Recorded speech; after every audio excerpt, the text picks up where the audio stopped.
CS का मतलब computer science होता है क्या? सीएस कौन से कॉलेज से किया जाता है? या कंपनी सेक्रेटरी और पर्सनल सेक्रेटरी सेम सेम होता है क्या?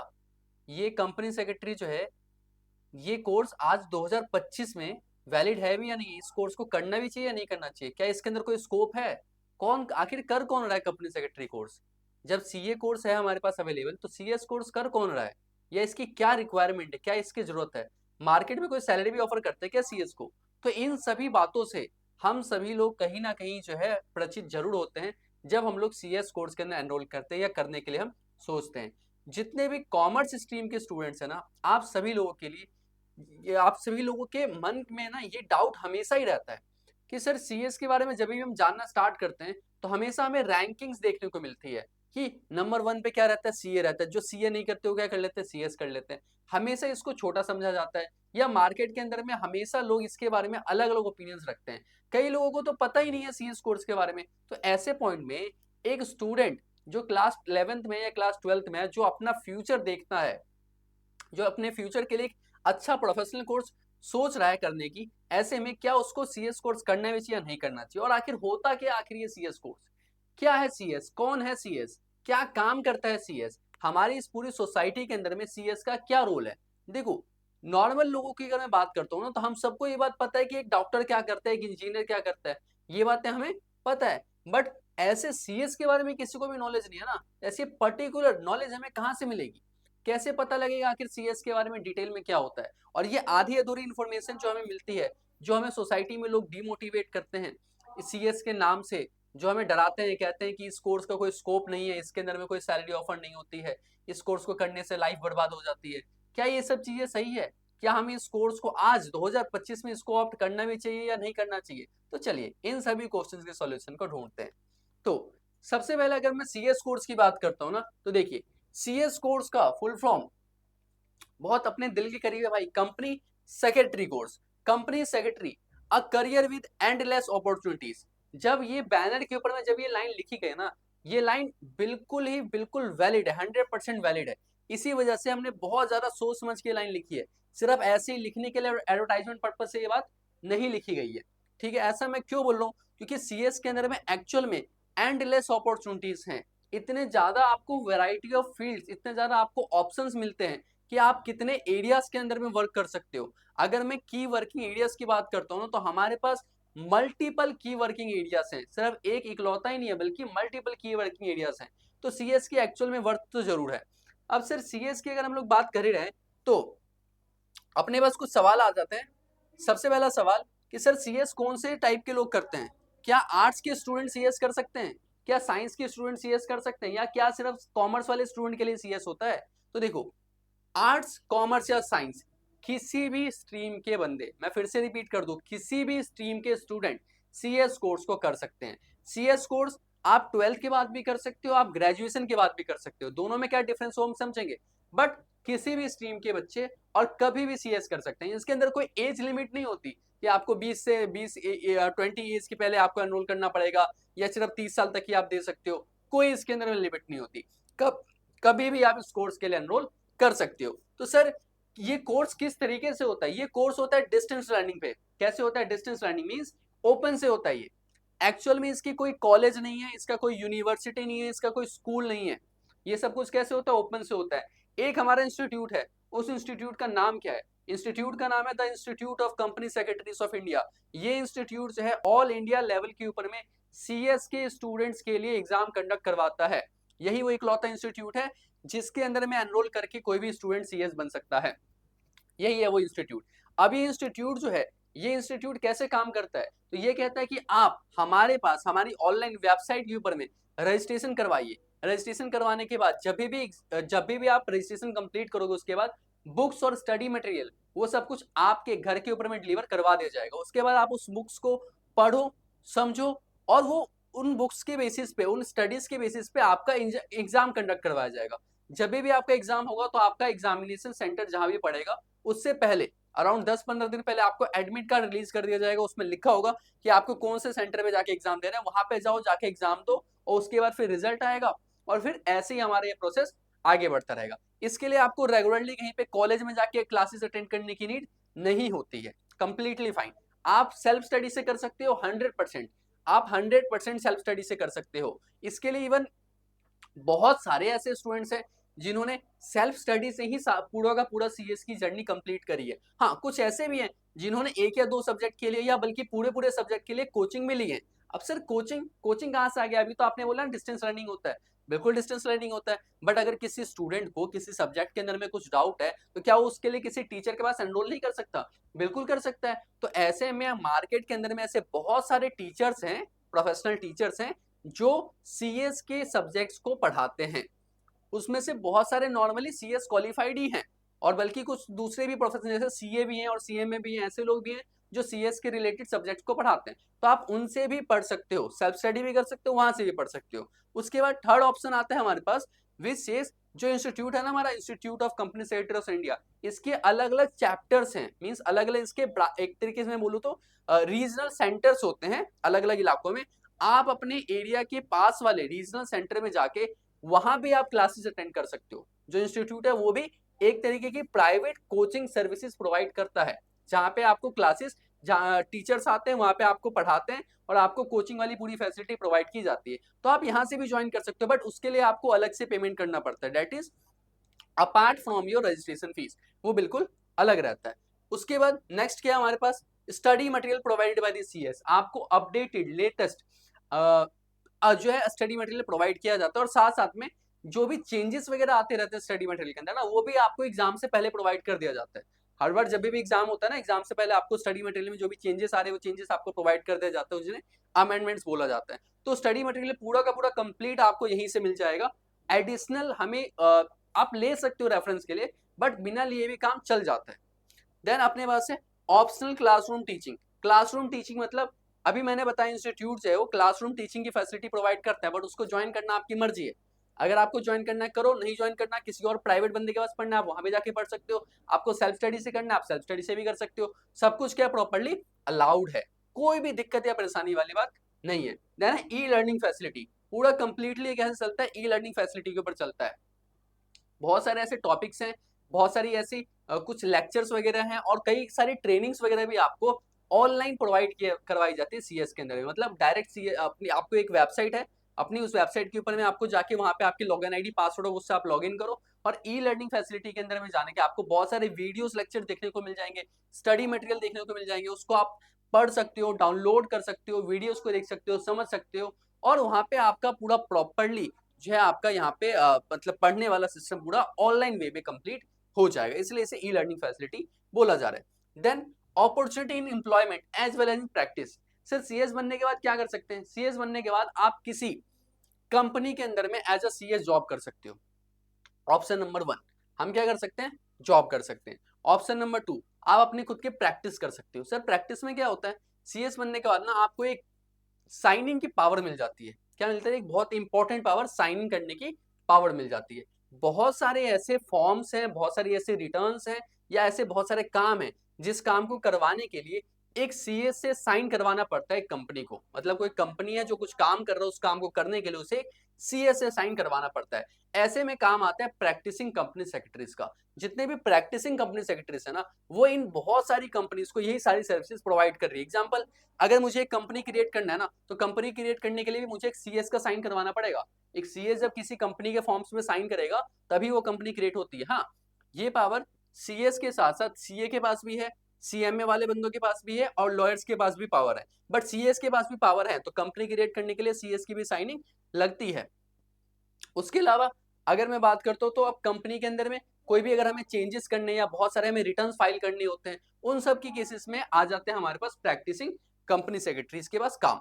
तो प्रैक्टिसिंग कंपनी सेक्रेटरीज में सॉरी, पहले जॉब की बात करते हैं। जॉब के अंदर में क्या है, आप किसी एक पर्टिकुलर कंपनी के साथ एनरोल हो जाते हो फुल टाइम एम्प्लॉयमेंट पे, और उस कंपनी के लिए आप सर्विसेज उसको प्रोवाइड कर रहे हो। प्रैक्टिसिंग कंपनी सेक्रेटरी ये एक इंडिपेंडेंट प्रोफेशनल होता है जो किसी भी कंपनी के साथ फुल टाइम बेसिस पे एनरोल नहीं है, बट हाँ उन सबको ये अपनी प्रोफेशनल सर्विसेज प्रोवाइड कर रहे हैं, उनको गाइड कर रहा है, उनको लीगल एडवाइस प्रोवाइड कर रहा है, और जहां भी उनको साइनिंग वगैरह वर्क होता है वो सब काम भी करवा के दे रहा है।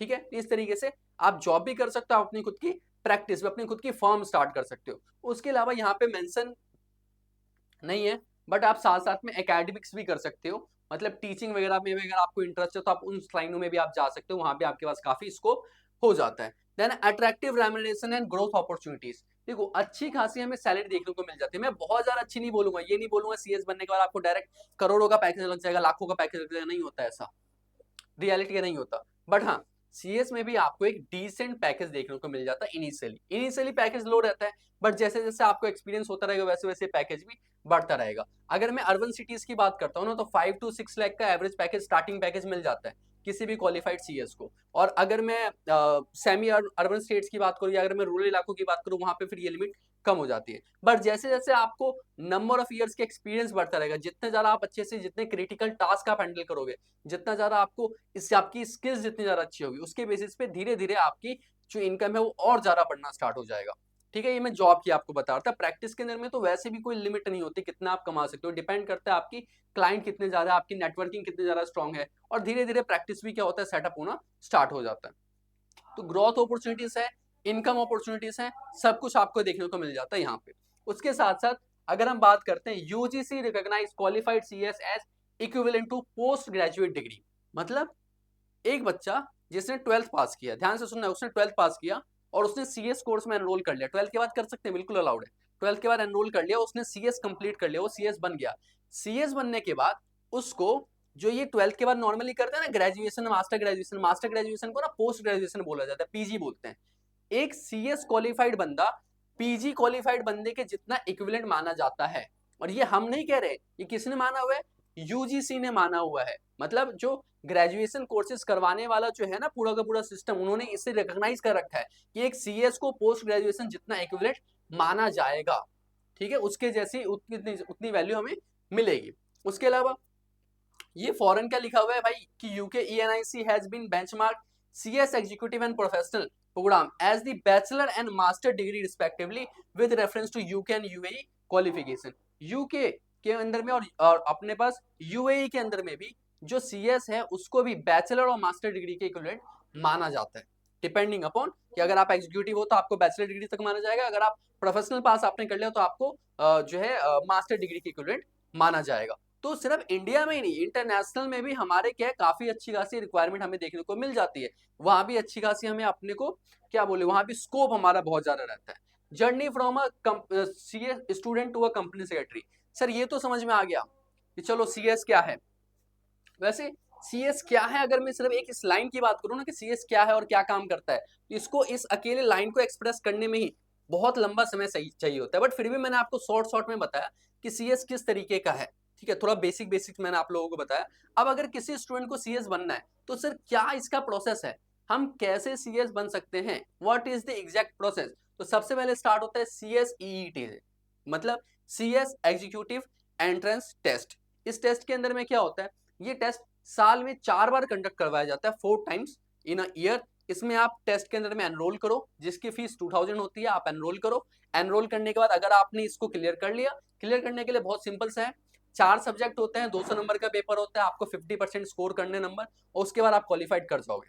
ठीक है, अब इसमें क्राइटेरिया होते हैं वो मैं आपको बताऊंगा 40% 50% का, बट मैंने आपको जानबूझ के इस टाइम पे 50% बोला है कि आपको 50% नंबर स्कोर करने और आप क्वालिफाइड कर जाओगे CSEET को। देन उसके बाद जैसे ही आपने ये कंप्लीट कर लिया, ठीक है, आप CSEET क्लियर करोगे, उसके बाद फिर आपको क्या होगा, आप second year which is CS executive programme, उसके अंदर में आप एनरोलमेंट करवा सकते हो। आप उसके अंदर में एनरोलमेंट कराओ। एनरोलमेंट करवाने के बाद, एनरोलमेंट के बाद आपको जो है जो भी अगला अटेम्प्ट आएगा, अब एग्जीक्यूटिव के और जो प्रोफेशनल है सेकेंड ईयर और थर्ड ईयर के एग्जाम्स साल में सिर्फ 2 बार होते हैं, एक बार जून में होता है और एक बार दिसंबर में होता है। अभी जैसे दिसंबर में एग्जाम होने वाले हैं ना, तो ऐसे एग्जाम होते हैं। अब जैसे आपने पास कर लिया, उसके बाद जो भी आपका अटेम्प्ट आने वाला होगा दिसंबर का या जून का, अकॉर्डिंगली अब उसमें वैसे गैप चाहिए होता है हमें, बट जो भी आपका अटेम्प्ट आएगा उसमें आप एग्जीक्यूटिव के या सेकेंड ईयर के आप एग्जाम्स दे सकते हो। तो आपको एग्जीक्यूटिव में एडमिशन मिलेगा जहाँ पे 7 पेपर होते हैं, आपको वो 7 पेपर्स क्लियर करने होते हैं। एक बार आपने ये क्लियर कर लिया, देन आप नेक्स्ट तीसरे स्टेज पे आ जाओगे, विच इज CS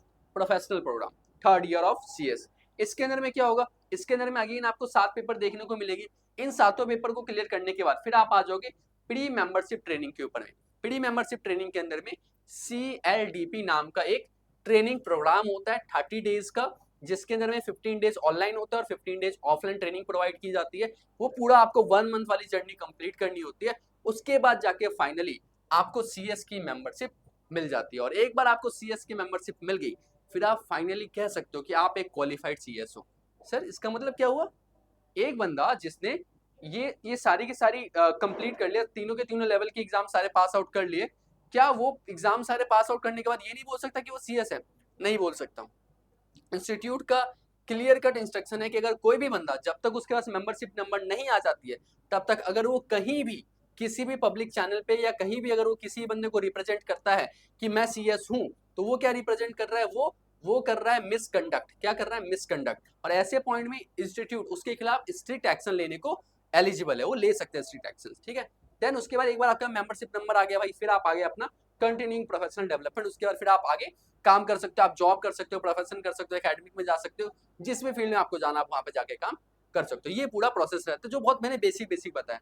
अब थोड़ी सी सर डिटेल्स की बात करते हैं कि एक्चुअल डिटेल में हमें क्या क्या पढ़ना होगा, कैसे कैसे पढ़ना होगा, ये कैसे पता लगेगा। तो CS EET की बात करते हैं। CS EET कौन कर सकता है? तो eligibility, senior secondary examination 10+2 pattern, pass या अपेयरिंग स्टूडेंट और इक्विवेलेंट देयर टू। अगर आप क्लास 12th में हो, अगर आपके एग्जाम होने वाले हैं या आपके एग्जाम हो चुके हैं, उसके बाद चाहे आप पास हुए या ना हुए हो, अगर आपका रिजल्ट अवेटेड भी है ना, तो भी आप CS EET के लिए एडमिशन ले सकते हो। हाँ, बट कंडीशन ये रहती है कि अगर आप फेल हो गए तो फिर आपको ये CS EET वाला जो है कैंसिल हो जाएगा, आपको पहले पास होना पड़ेगा, उसके बाद ही आप कर सकते हो। बट हाँ, आप एनरोल कर सकते हो और उसके बाद जो भी आपका अटेम्प्ट आएगा उसमें आप पेपर दे सकते हो। कट ऑफ डेट क्या क्या रहती है भाई? तो कट ऑफ डेट की अगर मैं बात करता हूँ, तो मई में अगर आपको एग्जाम देना है, मई के मंथ में एक बार एग्जाम होता है, मई के मंथ में अगर आपको एग्जाम देना है तो कट ऑफ डेट 16 दिसंबर से लेके 15 अप्रैल है। 15 अप्रैल तक जो बच्चा अप्लाई करेगा उसको मई के मंथ में एग्जाम देने का ऑप्शन मिलेगा। उसके बाद सर क्या होगा अगर हमने 15 अप्रैल के बाद अप्लाई किया, 16 अप्रैल को अप्लाई किया, तो आपको फिर एग्जाम देने का ऑप्शन जुलाई में मिलेगा। और अगर ये जुलाई का कब रहेगा? 16 अप्रैल से लेके 15 जून तक। किसी ने 15 जून के बाद अप्लाई किया तो 16 जून से लेके 15 अक्टूबर तक अगर किसी ने अप्लाई किया तो नवंबर वाला अटेम्प्ट मिलेगा। बताया ना मैंने, साल में 4 बार एग्जाम होता है, मई, जुलाई, नवंबर और जनवरी। अगर किसी ने 15 अक्टूबर के बाद अप्लाई किया 15 दिसंबर तक, तो कब उसको कौन सा उसको अटेम्प्ट मिलेगा? जनवरी वाला अटेम्प्ट मिलेगा। तो डिपेंडिंग अपॉन कि आप कब अप्लाई कर रहे हो, आपको जो है पर्टिकुलर अटेम्प्ट मिलेगा। उसके बाद फीस कितनी रहती है सर? 2000 रुपीज की फीस रहती है इसकी, और जितनी बार आप एग्जाम दोगे उतनी बार आपको 2000 की फीस पे करनी पड़ेगी। ठीक है, ये बहुत ज्यादा इंपॉर्टेंट है, जितनी बार एग्जाम दोगे उतनी बार आपको 2000 की फीस पे करनी पड़ेगी। कवरेज की बात करते हैं, क्या क्या सब्जेक्ट होते हैं? बिजनेस कम्युनिकेशन नाम का सब्जेक्ट है, लीगल एप्टीट्यूड है, लॉजिकल रीजनिंग है, इकोनॉमिक एंड बिजनेस एनवायरमेंट है, current affairs and qualitative aptitude है। ठीक है, ये हमारे पास 4 सब्जेक्ट रहते हैं, जिन 4 सब्जेक्ट का आपको पेपर देना होता है। पेपर के अंदर में सिंपल है, 200 नंबर का पेपर है, 50% यानी कि आपको 100 मार्क्स स्कोर करने, आप पास हो जाओगे। हाँ, एक और कंडीशन होती है कि हर एक सब्जेक्ट में मिनिमम आपके 40% मार्क्स होने चाहिए। एवरेज में आपका कितना होना चाहिए? 50% नंबर होना चाहिए, बट हर एक इंडिविजुअल सब्जेक्ट में कितना होना चाहिए? मिनिमम 40% होना चाहिए, तभी जाके आप क्लियर, तभी जाके आपको क्वालिफाइड पास माना जाएगा। ठीक है, उसके बाद हम लोग बात करते हैं, इसके बाद एक बार आपने CS EET पास कर लिया तो आप कहाँ आ जाओगे? CS एग्जीक्यूटिव प्रोग्राम में आ जाओगे।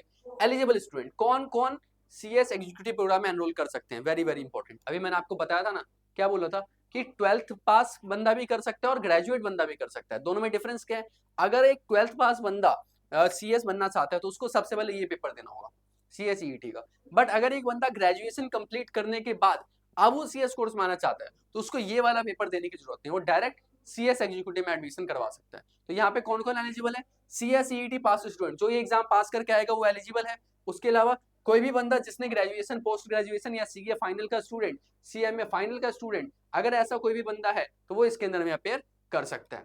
ठीक है, देन है cut off date for the registration. अब इसके अंदर में क्या क्या कट ऑफ डेट रहता है? तो इसके अंदर में देखो 4 डेट्स लिखी है, बट 4 अटेम्प्ट नहीं है आपके पास, 4 बार एग्जाम नहीं होता, एग्जाम 2 ही बार होता है।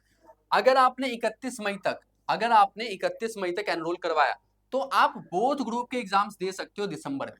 ठीक है, अब ये बोथ ग्रुप का चक्कर क्या होता है मैं आपको बताऊंगा, बट 31 मई के बाद अगर आपने 31 जुलाई तक अप्लाई किया तो दिसंबर में आप सिर्फ एक ही ग्रुप का एग्जाम दे सकते हो। ठीक है, सिंगल ग्रुप का दे सकते हो। उसके बाद अगर आपने 30 नवंबर तक अप्लाई किया है तो आप बोथ ग्रुप के एग्जाम दे सकते हो, बट अगले साल जून में। बोथ ग्रुप दे सकते हो बट अगले साल जून में दोगे। और अगर आपने नवंबर के बाद 31 जनवरी तक अप्लाई किया तो आप एक ग्रुप का एग्जाम दे सकते हो जून में। ठीक है, और उसके बाद दिसंबर में आप अगले ग्रुप का एग्जाम देने के लिए एलिजिबल हो जाओगे। इस तरीके से चलता है। अब सर ये ग्रुप क्या है? देखो टोटल कितने पेपर है? 7। कितने? 7। इन 7 पेपर को 2 ग्रुप में बांटा गया। ग्रुप 1 में 4 सब्जेक्ट हैं, ग्रुप 2 में 3 सब्जेक्ट हैं। ग्रुप 1 में 4 सब्जेक्ट है, ग्रुप 2 में 3 सब्जेक्ट हैं। अब इंस्टीट्यूट कहता है आपकी मर्जी है, पहली बार में सिर्फ एक ग्रुप का एग्जाम देना चाहते हो आपकी मर्जी, पहली बार में सिर्फ दूसरे ग्रुप का एग्जाम देना चाहते हो आपकी मर्जी, दोनों ग्रुप का पेपर एक साथ देना चाहते हो आपकी मर्जी। दोनों ग्रुप का पेपर एक साथ दे सकते हैं सर, बिल्कुल दे सकते हैं। एक बार में एक ही ग्रुप का पेपर दे चलेगा, बिल्कुल चल जाएगा। जून में एक ग्रुप का पेपर दे दो, दिसंबर में दूसरे ग्रुप का दे देना, बिल्कुल चल जाएगा, कोई दिक्कत वाली बात ही नहीं है। या दोनों के दोनों पेपर एक साथ भी दे देना। बट हाँ, डिपेंड क्या करता है कि कब आपने अप्लाई किया। जब आप अप्लाई करोगे उसके अकॉर्डिंग आपको ऑप्शन मिलेगा कि आप बोथ ग्रुप दे भी सकते हो और नहीं दे सकते हो। देखो, सिंगल ग्रुप तो आप हमेशा दे सकते हो, बट बोथ ग्रुप दे सकते हो नहीं दे सकते हो, डिपेंड किस पे करेगा, टाइमिंग के ऊपर डिपेंड करेगा। और इसके बाद अगर मैं बात करता हूँ तो फीस की, फीस कितनी रहती है सर? 18,000 फीस रहती है। कितना? 18,400 रुपए फीस है। CSET क्वालिफाइड स्टूडेंट जो ये वाला पेपर पास करके आएगा ना, उसको 18,400 फीस देनी पड़ेगी। मतलब ये कि अगर कोई बंदा ग्रेजुएट है ना, जिसने ग्रेजुएशन कर रखा है, अगर वो आ रहा है तो उसको 23,400 रुपए फीस देनी पड़ेगी, उसकी फीस 5,000 एक्स्ट्रा हो जाएगी। ठीक है। उसके अलावा हम बात करते हैं भाई, इसके बाद ये भी हमने पास कर लिया सर, उसके बाद क्या होगा? उसके बाद आप पहुंच जाओगे यहाँ पे, which is CS professional programme. CS professional programme में क्या होता है सर जी? इसके अंदर में आपको देखने को मिलता है कि भाई सबसे पहले तो एलिजिबिलिटी में CS एग्जीक्यूटिव पास, यहाँ पे कोई और ऑप्शन नहीं है। CS एग्जीक्यूटिव वाला एडमिशन जो एग्जाम पास करके आएगा बच्चा, सिर्फ उसी को यहाँ पे एडमिशन मिलेगा, बाकी किसी को नहीं मिलेगा। और यहाँ भी वही लिमिट्स आपको देखने को मिलेगी। 31 मई तक अप्लाई करोगे तो बोथ ग्रुप का पेपर दे सकते हो दिसंबर में। 31 जुलाई तक अप्लाई करोगे तो सिंगल ग्रुप का पेपर दे सकते हो दिसंबर में। 30 नवंबर तक अप्लाई करोगे तो बोथ ग्रुप का पेपर दे सकते हो, बट अगले साल जून में। और अगर आप 31 जनवरी तक अप्लाई करोगे तो आप सिंगल ग्रुप का पेपर दे सकते हो जून में उसी साल जून में आप दे सकते हो। ठीक है। फीस की बात करें तो 20,000 फीस होती है। अब यहाँ पे अलग अलग फीस नहीं है, क्यों सर? ऑप्शन ही नहीं है ना। जो CS एग्जीक्यूटिव पास करके आएगा सिर्फ वही बच्चा यहाँ पे एडमिशन ले सकता है, कोई और आएगा ही नहीं। तो एक ही फीस रखी है बस, 20,000 की फीस है। अब इसके अंदर भी कितने हैं? 2 ग्रुप है। कितने ग्रुप है? 2। Group 1, group 2। ग्रुप 1 में कितने सब्जेक्ट? 4। ग्रुप 2 में कितने सब्जेक्ट? 3। ठीक है। अभी सब्जेक्ट के बारे में हम लोग डिस्कस करेंगे क्या क्या सब्जेक्ट है। बट पता है क्या, मैं प्रोफेशनल और एग्जीक्यूटिव का सब्जेक्ट इसलिए नहीं बता रहा हूँ क्योंकि अगर कोई बच्चा एंट्री लेवल पे ये वीडियो देख रहा है ना, जिसको अभी अभी CS कोर्स में एनरोल होना है, तो अगर मैं आपको ये चीजें समझाऊंगा भी ना, तो भी ट्रस्ट मी आपको बहुत ज्यादा समझ में नहीं आने वाला है। क्यों नहीं आने वाला है सर? क्योंकि ये वो चीजें हैं जिसके बारे में आपने कभी सुना भी नहीं है, कभी आपने पढ़ा भी नहीं है। बहुत कम ही ऐसे स्टूडेंट जिनको इनके बारे में थोड़ा बहुत कुछ आइडिया भी होगा। तो अगर मैं इनके बता भी देता हूँ ना कि ये सब के अंदर में क्या क्या होने वाला है, तो भी आपको सिर्फ कंफ्यूजन ही होगी और कुछ आपको हेल्प नहीं होने वाला है। बट फिर भी इसको भी कवर किया जाएगा, बट इस वीडियो में नहीं। उसके अलावा मीडियम ऑफ एग्जामिनेशन की बात करता हूँ, इंग्लिश मीडियम है। इंग्लिश मीडियम, हिंदी मीडियम के पीछे ना पड़ना, पूरा कंप्लीट इंग्लिश मीडियम है। यहाँ पे सब कुछ इंग्लिश में रहता है। Institute allow the student to appear in institute examination in English. और हिंदी मीडियम, वैसे देखो हिंदी मीडियम ही लिखा हुआ है, बट हिंदी मीडियम ऑप्ट मत करना भाई, कोई फायदा नहीं इस चीज का। CS बन रहे हो, इंग्लिश में ही बनो। क्यों सर? ऐसा क्यों? अगेन, इंडिया में रह के हिंदी बोलने में शर्म आती है आपको? बिल्कुल नहीं आती। क्यों आएगी सर? लेकिन जितने भी बिजनेस के अंदर में, जहां भी आप किसी बिजनेस के अंदर में काम करोगे, जिससे बिजनेस को आप सर्विस प्रोवाइड करोगे, जहां भी आप जॉब करोगे, वहां पे सब कुछ सारे के सारे काम किस में होने वाले? इंग्लिश में होने वाले ना। तो वहां भी जाके यही बोलोगे क्या ये हिंदी करना है, हिंदी में करना है? नहीं होता ऐसा। देखो, क्लाइंट आपको डील करना है इंटरनेशनल क्लाइंट के साथ। इंटरनेशनल क्लाइंट जो है आपको US के क्लाइंट के साथ डील करना है, वहां पे उसके साथ बैठ के हिंदी में बात करोगे क्या? नहीं करोगे सर। कैसे बात करोगे? इंग्लिश में बात करनी पड़ेगी, बिल्कुल। और कोई ऑप्शन ही नहीं है आपके पास। तो अगर आप CS में आ रहे हो ना, हिंदी भूल जाओ। मैं पर्सनली ये बात बोलूंगा आपको कि हिंदी भूल जाओ, इंग्लिश में ही करो, वही बेटर है।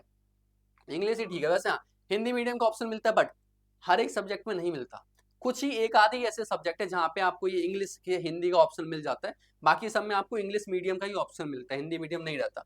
मैंडेटरी ट्रेनिंग की बात करते हैं, कौन कौन से आपको ट्रेनिंग करनी पड़ती है? सर ये सारे एग्जाम देने के अलावा और भी कुछ करना पड़ता है क्या? बिल्कुल करना पड़ता है। क्या करना पड़ता है? सबसे पहले TDOP नाम की ट्रेनिंग करनी पड़ती है। 3 दिन की ट्रेनिंग होती है। ये कहाँ पे होती है? जो भी इंस्टीट्यूट का रीजनल सेंटर होता है, जो भी आपके आसपास का नियर बाई रीजनल सेंटर होगा ना, वहां पे जाके आपको ये ट्रेनिंग लेनी होती है 3 दिन की। ठीक है, 3 दिन के लिए। उसके अलावा 1 मंथ का एग्जीक्यूटिव डेवलपमेंट प्रोग्राम होता है। ये क्या होता है सर? जैसे आप एग्जीक्यूटिव पास करोगे, सेकंड ईयर वाला था ना CS एग्जीक्यूटिव, जैसे वो आप क्लियर करोगे, CS प्रोफेशनल में जाने का आपका मन होगा, प्रोफेशनल में जाना है, बट उससे पहले रुक जाओ। पहले क्या कंप्लीट करना है? पहले 1 मंथ का EDP आपको कंप्लीट करना है। अगेन 15 दिन ऑनलाइन, 15 दिन ऑफलाइन, पहले वो कंप्लीट करो, उसके बाद फिर आप जा सकते हो CS प्रोफेशनल में। उसके अलावा प्रैक्टिकल ट्रेनिंग 21 मंथ्स की करनी होती है। सर प्रैक्टिकल ट्रेनिंग क्या है? देखो, प्रोफेशनल कोर्स है ये। प्रोफेशनल कोर्स में ना सिर्फ थ्योरेटिकल एग्जाम पास करने से कुछ नहीं होता, काम करना भी तो आना चाहिए ना। वो काम करना कहाँ सीखोगे? ये प्रैक्टिकल ट्रेनिंग 21 मंथ्स की आपको किसी CS, जो कि क्वालिफाइड CS है, जो CS बन चुका है, जो CS का काम कर रहा है, चाहे वो किसी कंपनी में जॉब कर रहा है या अपनी खुद की प्रैक्टिस कर रहा है, उसके अंडर में आपको 21 मंथ्स के लिए काम करके सीखना पड़ेगा। कि काम क्या होता है, कैसे होता है। वो 21 मंथ्स की ट्रेनिंग कंप्लीट करने के बाद आपको क्या, उसके बाद फिर आपको ये सब कुछ पास करने के बाद की बात कर रहा हूँ मैं, उसके बाद फिर आपको ये CLDP नाम का करना पड़ेगा, कॉर्पोरेट लीडरशिप डेवलपमेंट प्रोग्राम करना पड़ेगा। जब आपका सारे एग्जाम पास हो जाते हैं, जब आपकी ट्रेनिंग वगैरह सब खत्म हो जाती है, तो मेंबरशिप नंबर देने से पहले ये 30 दिन का 30 दिन की ट्रेनिंग आपको करवाई जाती है विशेष कॉर्पोरेट लीडरशिप डेवलपमेंट प्रोग्राम। 15 दिन ऑनलाइन होता है, 15 दिन ऑफलाइन होता है। इसको कंप्लीट करने के बाद फाइनली आपको मेंबरशिप नंबर दे दिया जाएगा। ठीक है, कुछ और बातें जो कि इंपॉर्टेंट है, जैसे कि 100% फीस वेवर के लिए ये स्टूडेंट जो है एलिजिबल है 100% फीस वेवर के लिए। अब आप पढ़ लेना, बैनर में पढ़ के समझ में आ जाएगा, इसमें कुछ समझाने वाली बात नहीं है। फीस कंसेशन की बात करते हो तो for SC ST physically handicapped इन सब स्टूडेंट्स को भी मिल जाता है। अदर बेनिफिट की बात करें तो फीस वेवर के लिए क्या क्या इसमें आपको रहता है, जैसे इकोनॉमिकल वीकर स्टूडेंट्स के लिए भी फीस कंसेशन का ऑप्शन मिल जाता है। ठीक है, ये सब चीजें तो भाई अलाउड है ही। ठीक है, चलो यहाँ से बात करते हैं। Company secretary the new age governance professional, मतलब sir company secretary abide by the law, tell the truth, यानी स्पीक द ट्रूथ, यानी बोलता क्या है भाई, जो भी बोलता है सच बोलूंगा, सच के सिवा कुछ नहीं बोलूंगा। और अबाइड बाय द लॉ, कानून के अंदर रह के काम करूंगा, खुद भी कानून के अंदर रह के काम करूंगा, और जिस कंपनी में जाऊंगा, जहां भी मैं जाऊंगा काम करवाने के लिए, वहां भी उनको भी कानून के दायरे में रह के कैसे काम किया जाता है उस चीज की मैं उनको क्या करूंगा, गाइडेंस प्रोवाइड करूंगा, उनको मैं क्या कंसल्टेंसी प्रोवाइड करूंगा। अब role of CS, sir CS क्या क्या काम करता है, आ जाओ भाई, जिनको भी समझ में नहीं आता CS क्या क्या काम करते हैं, तो आज समझा देते हैं भाई डिटेल में कि CS क्या क्या काम करता है। कोई दिक्कत वाली बात नहीं है भाई, क्या क्या काम करता है। नंबर 1, advisor to the board of director. Sir board of director क्या होते हैं, जितने भी कंपनीज होते हैं ना, उस कंपनीज को चलाने के लिए जो शेयर होल्डर्स होते हैं, शेयर होल्डर्स माने कौन, कंपनी के ओनर्स। कंपनी के ओनर्स खुद ही उस कंपनी को नहीं चलाते, उस कंपनी को चलाने के लिए बोर्ड ऑफ डायरेक्टर्स को अपॉइंट किया जाता है। ठीक है, ओनर्स है, ओनर्स ने किसको अपॉइंट किया, बोर्ड ऑफ डायरेक्टर्स को। बोर्ड ऑफ डायरेक्टर्स को, बोर्ड ऑफ डायरेक्टर्स को एडवाइस देने का काम किसका है, CS का है। CS क्या काम कर रहा है, बोर्ड ऑफ डायरेक्टर को एडवाइजिंग का काम कर रहा है कि भाई लीगली ये काम कैसे किया जाएगा। बोर्ड ऑफ डायरेक्टर कह रहा है कि मुझे ये प्लांट लगाना है, मुझे ये बिजनेस करना है, और CS क्या बताएगा कि लीगली इस काम को करने के लिए कैसे किया जाएगा, क्या लीगल प्रोविजंस को हमें फॉलो करना पड़ेगा, दैट वी विल एडवाइस। उसके अलावा की मैनेजरियल पर्सन, किसी भी कंपनी के अंदर में की मैनेजरियल पर्सन होते हैं। एक company secretary means compliance officer होता है, उस कंपनी का जो मेजर जो प्रोफेशनल हेड होता है ना, उन सब हेड में top of the top people में, उसमें हमारा नाम भी आता है। तो हम क्या है, की मैनेजरियल पर्सन है। कंप्लायंस ऑफिसर है भाई, कि एक कंपनी के ऊपर ना, एक बिजनेस के ऊपर बहुत सारे दुनिया भर के कानून अप्लाई होते हैं, वो सारे के सारे कानून का पालन कौन करवाएगा बिजनेस से, हम CS उस कंपनी से, उसके ऊपर जितने भी कानून अप्लाई हो रहे हैं सारे के सारे कानून का पालन हम लोग करवाएंगे उनसे।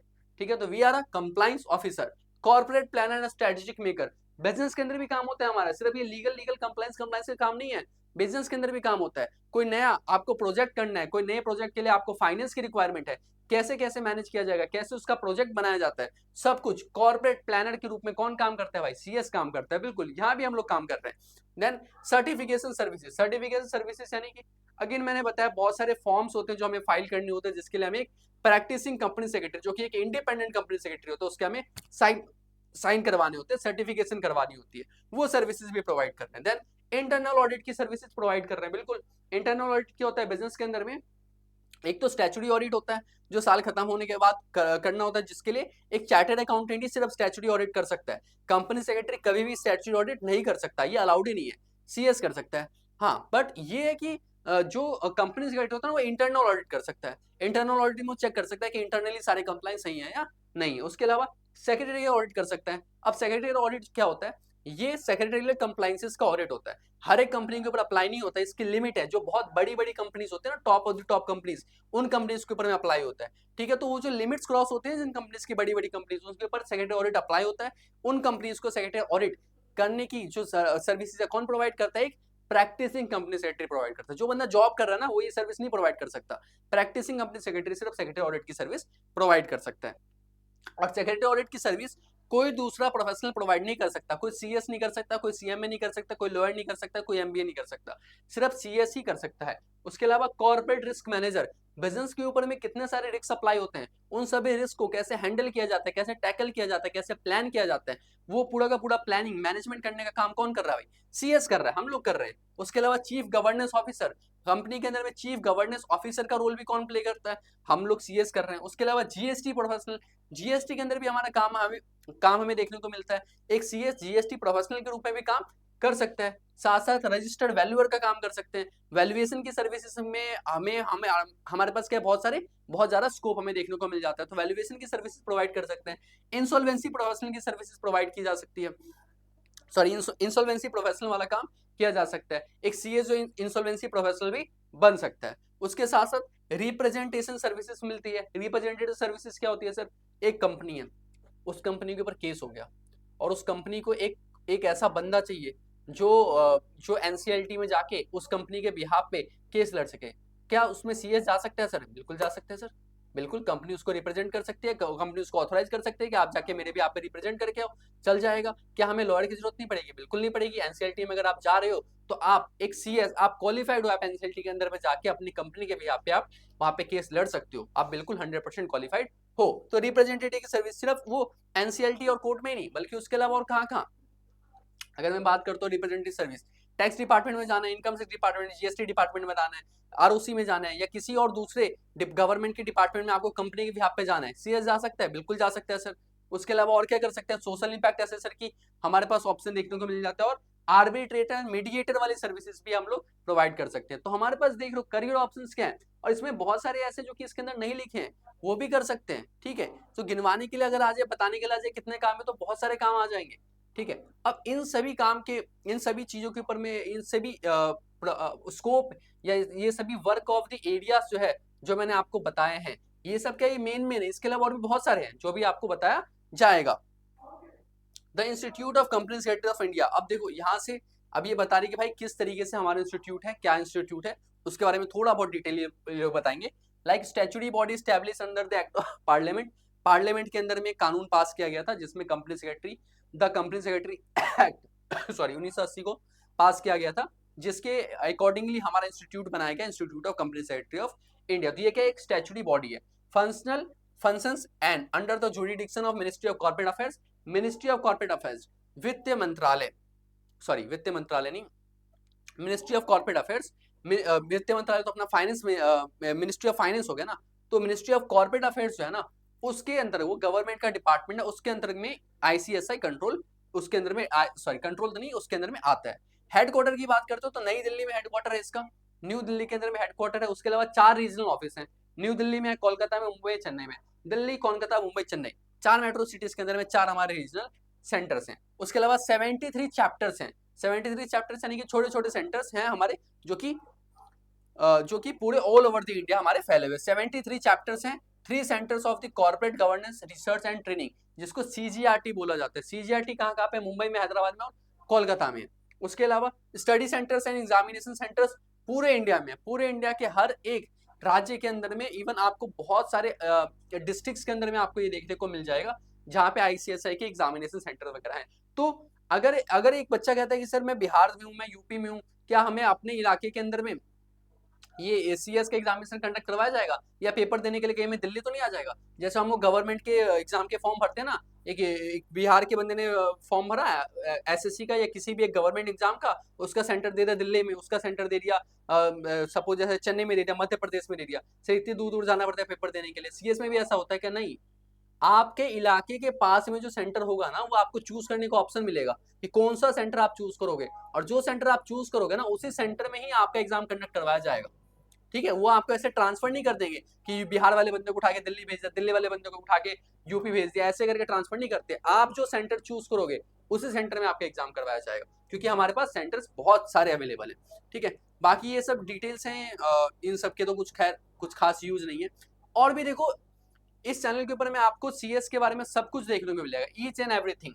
कैसे बनना सीएस, कैसे तैयारी की जाती है सर, क्या क्या स्कोप रहता है, कैसे कैसे हमें इसके अंदर में किस किस तरीके से हमें प्लानिंग करनी होती है, क्या क्या हमें मैनेजमेंट करना होता है, क्लासेस वगैरह कैसे ले सकते हैं, पढ़ने का क्या क्या तरीका फॉलो करना चाहिए, रिविजन्स या नोट्स या फिर एग्जाम की प्रैक्टिस या फिर राइटिंग प्रैक्टिस, क्वेश्चंस की प्रैक्टिस कैसे करना होता है, स्टडी मटेरियल कैसे पढ़ना होता है, सब कुछ आपको इसी चैनल के ऊपर में देखने को मिलेगा। तो ऐसे ही अमेजिंग वीडियोस के लिए इस चैनल के साथ ज्वाइन जरूर हो जाना।